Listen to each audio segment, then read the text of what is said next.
Elizabeth Warren is making sure that Donald Trump understands that she is not going to be a quiet candidate, that she is not going to be steamrolled by the President of the United States should she become the 2020 Democratic presidential candidate.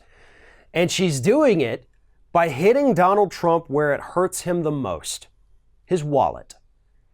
This week, Elizabeth Warren reintroduced legislation called the Presidential Conflicts of Interest Act, which would require any president and any vice president and any single person that the president appoints to his cabinet or to head up an agency, they would have to 100% completely and fully divest from any business interest that they have.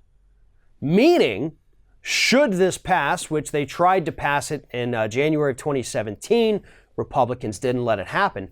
But if this bill were to become a law, that would mean Donald Trump would no longer receive any financial profits, would no longer be an owner, would no longer be a member, shareholder, or even associated with any of the Trump properties around the planet.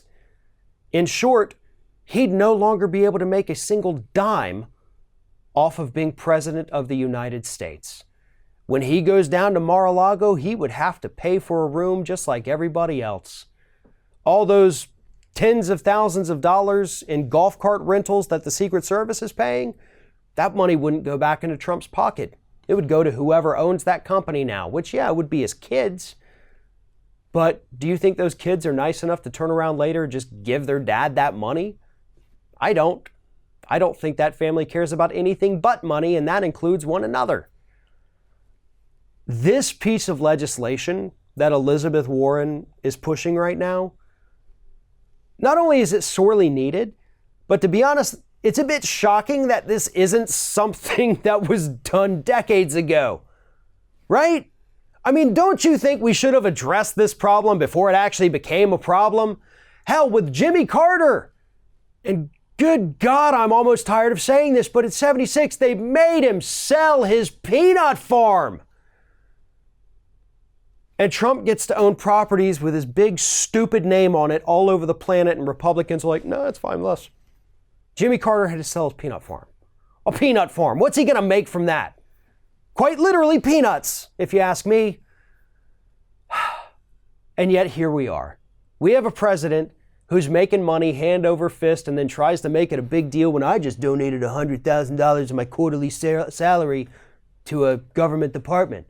Well, fantastic. Your trips down to Mar-a-Lago have netted you a couple million, but thank you for donating the $100,000 back to the government.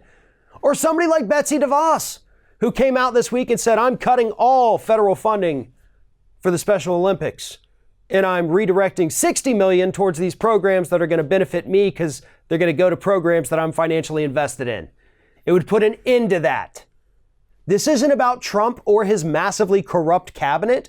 This is about bringing a little bit of accountability to Washington, D.C., trying to get rid of the conflicts of interest, and this is what is desperately needed in this country. It was desperately needed in this country 100 years ago, but you take it when you can get it, I guess.